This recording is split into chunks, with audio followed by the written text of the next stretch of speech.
Hi everyone, welcome to Telugu stock channel. ఈ వీడియోలో మనం top 2 auto ancillary stocks and especially monopoly stocks గురించి మనం డిస్కస్ చేసుకుందాం. మనకి పాస్ట్ 1 వీక్లో Tata motors and Maruti Suzuki already ఒక 10% ర్యాలీ ఇచ్చాయి. అండ్ అలాగే బజాజ్ ఆటో ఈ రోజు నుంచి పెరగడం మనకు కనపడుతూ ఉంది. సో ఎప్పుడైతే ఆటో సెక్టార్ స్టాక్స్లో ర్యాలీ వస్తుందో దాని ఫాలోవర్స్ నెక్స్ట్ ర్యాలీ ఇస్తూ ఉంటాయి. అండ్ కామన్ సేయింగ్ కూడా సెక్టార్స్ యూజువల్గా వాటి లీడర్స్ని ఫాలో అవుతూ ఉంటాయి. ఆటో యాన్సిలరీ సెక్టార్కి లీడర్ అనేది auto sector. So auto sector already పెరుగుతుంది కాబట్టి నెక్స్ట్ ర్యాలీ అనేది యూజువల్గా ఆటో యాన్సిలరీలో ఉంటుంది. మరి నెక్స్ట్ ర్యాలీ ఆటో యాన్సిలరీలో ఉండబోతుంది కాబట్టి రీజనబుల్ వాల్యుయేషన్స్లో ఉండి ఇప్పుడు ఇన్వెస్ట్ చేయడానికి ఏవైనా స్టాక్స్ బాగున్నాయా అని నేను సెర్చ్ చేస్తున్నప్పుడు ఒక 2 మోనోపోలీ కంపెనీస్ మనకు కనిపించాయి. So first of all monopoly companies అంటే యూజువల్గా ఒక మార్కెట్లో తయారయ్యే ప్రొడక్ట్స్ ఏవైతే ఉన్నాయో majority of the market share ఎవరి దగ్గర అయితే ఉంటుందో అలాంటి కంపెనీస్ని మోనోపోలీ కంపెనీస్ అంటాం. వీళ్ళకి అడ్వాంటేజ్ ఏంటి అంటే ఒకవేళ ఈ కంపెనీ ఏదో ఒక వస్తువుని తయారు చేయడం కోసం రా మెటీరియల్ కొంటూ ఉండాలి కదా. సపోజ్ రా మెటీరియల్ వాల్యూ పెరిగింది అని అనుకోండి, అంటే ప్రైస్ పెరిగింది అని అనుకోండి, వీళ్ళ యొక్క ఫినిష్డ్ గుడ్ ప్రైస్ని కూడా ఈజీగా పెంచుకోగలుగుతారు. వీళ్ళ ప్రాఫిట్ మార్జిన్స్ అనేవి ప్రాపర్గా అండ్ ఈజీగా మెయింటైన్ చేసుకోగలుగుతారు. దానివల్ల ఈ కంపెనీ షేర్స్ కూడా చాలా ఎక్కువగా పెరుగుతూ ఉంటాయి. మనకి ఎన్నో కంపెనీస్ మల్టిపుల్ రిటర్న్స్ ఇచ్చిన కంపెనీస్లో majority of the shares monopoly షేర్సే ఉంటూ ఉంటాయి. మరి ఆటో యాన్సిలరీలో ఈ టాప్ 2 మోనోపోలీ కంపెనీస్ ఏంటి అనేది ఇప్పుడు చూద్దాం.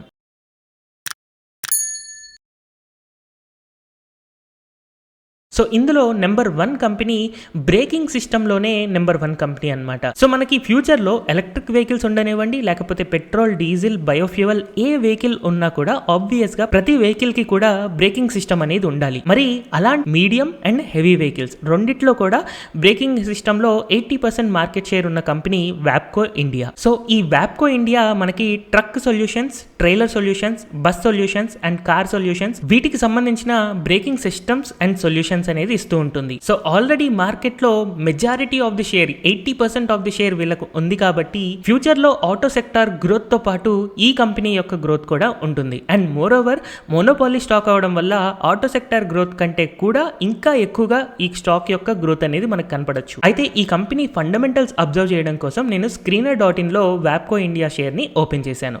సో యూజువల్ గా ఈ స్టాక్ యొక్క చార్ట్ కనుక మనం ఫస్ట్ అబ్జర్వ్ చేస్తే 2013లో మనకి 1000 రూపీస్ ఉన్న షేర్ 2015 వచ్చేసరికి 7000 రూపీస్ అయింది.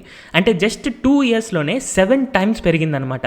అందువల్ల ఆ టైంలో ఓవర్ వాల్యుయేషన్కి వెళ్ళింది కాబట్టి దాదాపుగా 5 to 6 ఇయర్స్ నుంచి ఈ షేర్ ప్రైస్ అనేది పెద్దగా పెరగలేదు. బట్ ఇదే టైంలో ఈ కంపెనీ యొక్క ప్రాఫిట్ అండ్ లాస్ స్టేట్మెంట్ కనుక మనం అబ్జర్వ్ చేస్తే 2013లో 131 crores ప్రాఫిట్ ఉండేది.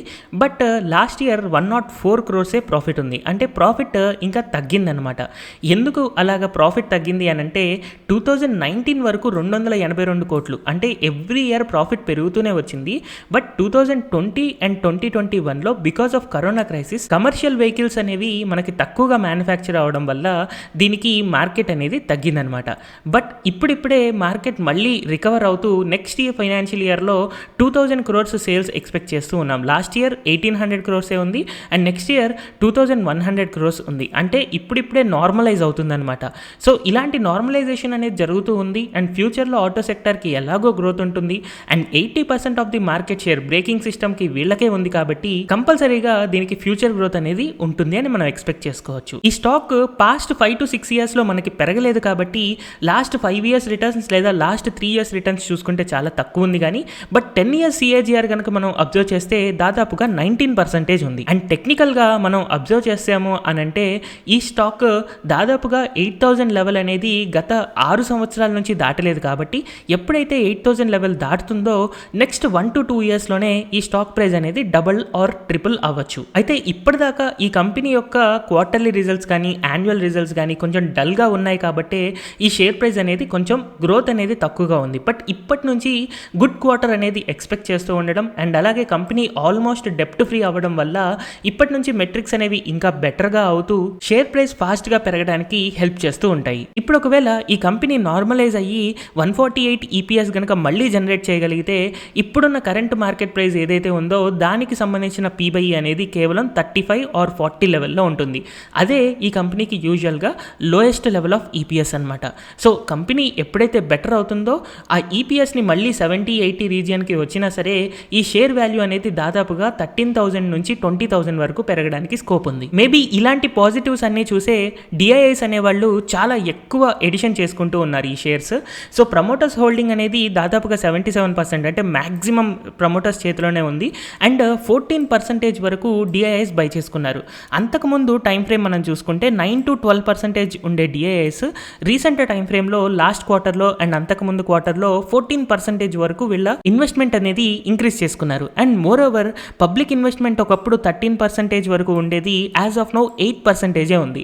సో పబ్లిక్ పర్సంటేజ్ తగ్గింది అన్నా కూడా ఒక రకంగా పాజిటివే. సో ప్రమోటర్ హోల్డింగ్ హైయెస్ట్ ఉండడం అండ్ అలాగే డిఐఎస్ ఎక్కువగా అక్యుములేట్ చేసుకోవడం అబ్జర్వ్ చేస్తున్న దాన్ని బట్టి ఈ కంపెనీ షేర్ అనేది ఇన్వెస్టర్స్ పరంగా కూడా బెటర్గా ఉంది అని అర్థం చేసుకోవచ్చు. సో నెక్స్ట్ రాబోయే ఆటో యాన్సిలరీ స్టాక్స్ ర్యాలీలో ఈ స్టాక్ కనుక 8,000 ప్రైస్ లెవెల్ని కనుక క్రాస్ చేస్తే ఇప్పటిదాకా అయిన కన్సాలిడేషన్ బ్రేక్అవుట్ వల్ల అట్లీస్ట్ మనకి 13,000 వరకు టార్గెట్ అనేది మనకు కనపడుతూ ఉంది. అండ్ లాంగ్ టైంలో మనం దీంట్లో 17,000 to 20,000 లెవెల్స్ కూడా అబ్జర్వ్ చేయొచ్చు. అండ్ ఈ వీడియోలో మనం నెక్స్ట్ అబ్జర్వ్ చేయబోయే స్టాక్ వచ్చేసి లెడ్ యాసిడ్ బ్యాటరీస్ తయారు చేయడంలో ఇండస్ట్రీ లీడర్. కానీ ఎప్పుడైతే మనకి ఎలక్ట్రిక్ వెహికల్స్ వస్తున్నాయో లెడ్ యాసిడ్ బ్యాటరీస్ కంటే లిథియం అయాన్ బ్యాటరీస్ అనేవి ఎక్కువగా ఎలక్ట్రిక్ వెహికల్స్ లో యూస్ చేస్తూ ఉంటారు. సో ఇప్పుడు మనం డిస్కస్ చేసుకోబోయే company market share lead acid batteries కి సంబంధించి 60% దాకా ఉన్న ఫ్యూచర్ లో ఈ కంపెనీ లిథియం అయాన్ బ్యాటరీస్ లో కూడా లీడర్ అవ్వడం కోసం ఇప్పుడిప్పుడే స్టార్టింగ్ స్టెప్స్ వేస్తూ ఉంది. సో ఆ కంపెనీయే ఎక్సైడ్ ఇండస్ట్రీస్.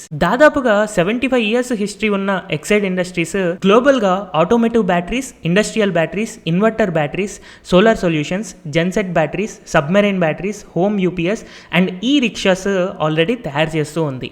అండ్ రీసెంట్గా ఎక్సైడ్ ఇండస్ట్రీస్ వాళ్ళ యొక్క లైఫ్ ఇన్సూరెన్స్ బిజినెస్ని HDFC లైఫ్కి అమ్మిన తర్వాత వాళ్ళకి జనరేట్ అయిన ఫ్రీ క్యాష్ ఫ్లో ఏదైతే ఉందో ఆ అమౌంట్ని లిథియం అయాన్ బ్యాటరీస్ తయారు చేయడానికి ఎక్స్పాన్షన్ ప్లాన్స్గా యూజ్ చేస్తాము అని చెప్పి ఆల్రెడీ మనకి తెలుస్తుంది. సో ఇప్పటిదాకా అమర్ రాజా బ్యాటరీసే మనకి లిథియం అయాన్ బ్యాటరీస్ తయారు చేయడంలో కొంచెం ముందంజలో ఉన్న ఫ్యూచర్లో ఎక్సైడ్ ఇండస్ట్రీస్ కూడా లిథియం అయాన్ బ్యాటరీస్లోకి ఇప్పుడిప్పుడే స్టార్ట్ చేయడం వల్ల అండ్ హిస్టారికల్గా దీనికి 75 years ఆఫ్ హిస్టరీ బ్యాటరీ ఇండస్ట్రీలో ఉండడం వల్ల ఎక్సైడ్ ఇండస్ట్రీస్ అనేది ఇంకా బెటర్ పర్ఫార్మర్ అవ్వచ్చు. సో ఎలక్ట్రిక్ వెహికల్స్ థీమ్ తీసుకున్నా కూడా మనకి ఎక్సైడ్ అనేది వన్ ఆఫ్ ది లీడర్ గా ఎవాల్వ్ అవ్వచ్చు. సో ఈ ఎక్సైడ్ ఇండస్ట్రీస్ అనేది స్టిల్ ఇంకా మనకి మిడ్ క్యాప్ రీజియన్ లోనే ఉంది. దాదాపుగా 15,000 కోట్ల మార్కెట్ క్యాపిటలైజేషన్ ఉన్న ఈ షేర్ గత 10 సంవత్సరాలుగా పెద్దగా ఫ్లక్చువేషన్స్ ఏమీ లేకుండా ఎలాంటి మూమెంట్ లేకుండా ఉంది. ఎందుకంటే ఎక్సైడ్ ఇండస్ట్రీస్ చేసే బ్యాటరీస్ ఏవైతే ఉన్నాయో దాంట్లో టెక్నాలజీలో ఎలాంటి చేంజెస్ లేవు. యూజువల్గా ఏదైనా షేర్ పెరగాలి అని అంటే దాంట్లో ఏదైనా ఒక కొత్తదనం లేదా ఒక ఎక్స్పాన్షన్ ప్లాన్ మనకు కనిపించాలి. బట్ అలాంటి ఎక్స్పాన్షన్ ప్లాన్స్ ఏవి ఎక్సైడ్ ఇండస్ట్రీస్లో గత 10 yearsలో లేకపోవడం వల్ల ఈ షేర్ ప్రైజెస్ అనేవి పెద్దగా అప్రిషియేట్ అవ్వలేదు. బట్ వీళ్ళ యొక్క లైఫ్ ఇన్సూరెన్స్ బిజినెస్ని సెల్ చేసి లిథియం అయాన్లోకి ఫ్రెష్గా ఎంటర్ అవుతున్నారు కాబట్టి వీళ్ళ ఎక్స్పాన్షన్ ప్లాన్స్ అనేవి ఇప్పటి నుంచి ఈ షేర్ని ఇంకా పైకి తీసుకెళ్ళడానికి స్కోప్ ఎక్కువగా కనబడుతుంది. సో ఈ కంపెనీ యొక్క ప్రోస్ మనం అబ్జర్వ్ చేస్తే ఈ కంపెనీ ఆల్మోస్ట్ డెప్ట్ ఫ్రీ అండ్ హెల్తీ డివిడెండ్ అనేది పే చేస్తూ ఉంది. అండ్ కాన్స్ అబ్జర్వ్ చేసినప్పుడు పూర్ సేల్స్ గ్రోత్ ఉంది. ఎందుకంటే ఈ బిజినెస్లో ఎలాంటి చేంజెస్ లేకుండా నార్మల్గా వెళ్ళిపోతూ ఉంది ఇప్పటిదాకా. బట్ ఇప్పుడే వీళ్ళ స్టైల్ అనేది మార్చుకున్నారు కాబట్టి ఇక్కడ నుంచి ఫ్రెష్ గ్రోత్ అనేది వీళ్ళకి కనిపిస్తూ ఉండొచ్చు. అండ్ ఈ కంపెనీ యొక్క సేల్స్ అండ్ ప్రాఫిట్స్ మనం అబ్జర్వ్ చేసినప్పుడు 2010 నుంచి ఇప్పటిదాకా మనం చూసుకుంటే సేల్స్ దాదాపుగా 5 times పెరిగాయి. అండ్ ఈ కంపెనీ యొక్క ప్రాఫిట్స్ మాత్రం కేవలం డబలే అయ్యాయి. అంటే ఈ కంపెనీ యొక్క ప్రాఫిట్ మార్జిన్స్ తగ్గుతూ ఉన్నాయి అన్నమాట. సో ఇలాగ ప్రాఫిట్ మార్జిన్స్ తగ్గడం అండ్ అలాగే ఫ్యూచర్ గ్రోత్ పెద్దగా కనిపించకపోవడం, ఎందుకంటే మనకి టెక్నాలజీ అడ్వాన్స్మెంట్ అవుతున్నప్పుడు లెడ్ యాసిడ్ బ్యాటరీస్ ఏవైతే ఉన్నాయో దాని యూసేజ్ తగ్గిపోతుంది. దాని గ్రోత్ రేట్ కూడా మనం గ్లోబల్గా చూసాం ఇందాక 5% ఉంది. But lithium ion batteries growth ఇంకా ఎక్కువగా ఉండబోతుంది కాబట్టి మనకి టాటా కెమికల్ లాంటి షేర్స్ బాగా పెరుగుతూ ఉన్నాయి. దాంట్లో కావాల్సిన కెమికల్స్ తయారు చేస్తాయి కాబట్టి ఎలక్ట్రిక్ బ్యాటరీస్కి సంబంధించిన కెమికల్స్ కానివ్వండి లేకపోతే బ్యాటరీస్ తయారు చేసే కంపెనీస్ ఫాస్ట్గా గ్రో అవుతున్నాయి. దీంట్లో ఇప్పటిదాకా ఇది ఒక లగాడ్గా ఉండడం వల్ల ఎక్సైడ్ ఇండస్ట్రీస్లో పెద్దగా గ్రోత్ అనేది లేదు. బట్ ఇప్పటి నుంచి ఈ కంపెనీ అందులో కూడా పర్ఫామ్ చేయబోతుంది కాబట్టి ఫ్రెష్ గ్రోత్ అనేది ఈ కంపెనీలో ఇప్పటి నుంచి స్టార్ట్ అవుతుంది. అండ్ గత 10 సంవత్సరాలుగా తగ్గుతున్న ఈ ఆపరేటింగ్ ప్రాఫిట్ మార్జిన్స్ పర్ఫార్మెన్స్ కూడా నెక్స్ట్ ఇయర్ నుంచి ఇంప్రూవ్ అవుతూ మనకు కనిపించవచ్చు. ఈ కంపెనీ వాల్యుయేషన్స్ కూడా మనం చూసుకున్న పీబైఈ టర్మ్స్ లో మనకి ఇది లీస్ట్ పీబైఈకి దగ్గరలో ఉంది. యూజువల్ గా ఎక్సైడ్ ఇండస్ట్రీస్ అనేది 15 నుంచి 30కి మధ్యలో పీబైఈ ట్రేడ్ అవుతూ ఉంటుంది.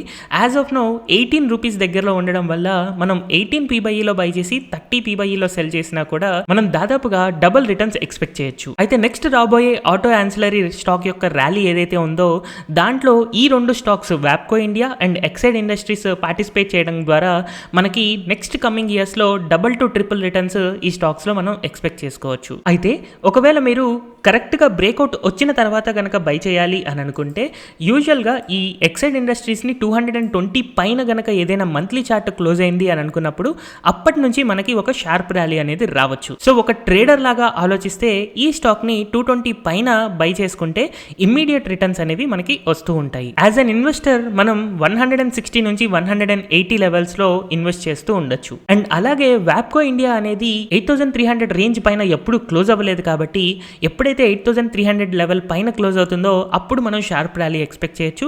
బట్ యాజ్ అన్ ఇన్వెస్టర్ మనం 6500 to 7000 రీజియన్లో ఈ స్టాక్ని యాడ్ చేసుకుంటూ ఉండొచ్చు. యాజ్ అ ట్రేడర్ 8300 పైన స్టాక్ని ట్రేడ్ చేసుకోవచ్చు. యాజ్ అన్ ఇన్వెస్టర్ నా సజెషన్ ఏంటి అంటే మనం ఎప్పుడైనా సరే మంచి బిజినెస్లు చూస్ చేసుకొని బై చేసుకొని ఉండాలి తప్ప అవి ఎప్పుడు పెరుగుతాయి అని మనం పెద్దగా ప్రెడిక్ట్ చేయలేము. ఒకవేళ చేసినా కొన్నిసార్లు కరెక్ట్ అవుతూ ఉంటాం, కొన్నిసార్లు రాంగ్ అవుతూ ఉంటాం. బట్ బిజినెస్ ఎప్పుడైతే గ్రో అవుతుందో ఆటోమేటిక్గా షేర్ ప్రైస్ కూడా పెరుగుతూ ఉంటుంది. సో ఈ రెండు బిజినెస్లు మీరు అబ్జర్వ్ చేసి మీకు ఈ బిజినెస్లో ఫ్యూచర్ గ్రోత్ కనుక కనపడుతుంది అని అనుకుంటే మీ ఓన్ రీసెర్చ్ చేసుకున్న తర్వాత ఇందులో ట్రేడింగ్ ఆర్ ఇన్వెస్ట్మెంట్ చేసుకోవచ్చు. హోప్ ఈ వీడియో వల్ల మీకు ఆటో యాన్సిలరీలో 2 మంచి మోనోపోలీ స్టాక్స్ తెలిసాయి అని అనుకుంటున్నాను.